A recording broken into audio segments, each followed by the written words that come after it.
This easy method is for you, is perfect for the beginner. Hi, and welcome back to the channel. Today I'm going to show you how to use a silicone cup for dry cupping therapy at home. This method is perfect for promoting lymphatic drainage, relieve muscle tension, reducing swelling, and improving circulation. It is easy to do, safe for everyone, and can be a great part of your self-care routine. So, what is cupping therapy? Cupping therapy is a technique that uses suction to help with the blood flow, muscle relaxation, lymphatic drainage. It has been used for centuries in traditional medicine, and now with this soft silicone cup, you can easily do it at home. To begin, apply a little oil or lotion to the skin to help the cup glide easily. Squeeze the cup to create suction, then place it on the skin. To release, use your finger at the edge of the cup. Some area may be congestion.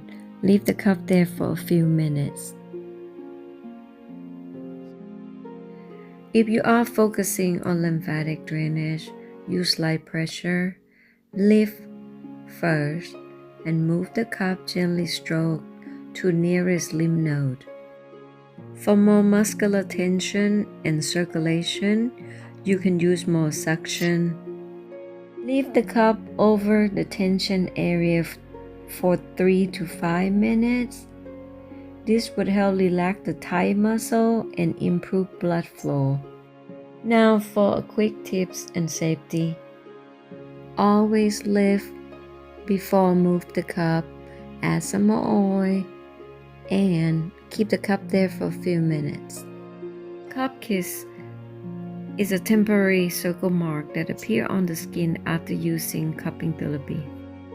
This mark occurs because the suction created by the cup which pulls the blood to the surface of the skin. The marks are usually red, purple, or pink, depending on the strength of the suction and how long the cup is left in place. Safety. Cup kiss. This is normal and harmless. You might see the temporary mark on the skin and it usually fades within a few days. If the suction feels too strong, release some air out by lifting the edge of the cup. And never place the cup over the broken or cut skin. Remember to drink plenty of water after session to help the lymph flow and overall detoxification. Cupping therapy have many benefits. Plus, it is a relaxing way to support your overall wellness. If you enjoyed this video and want to see more self-care technique that you can do at home, please like and subscribe and comment below, and I'll see you in the next video.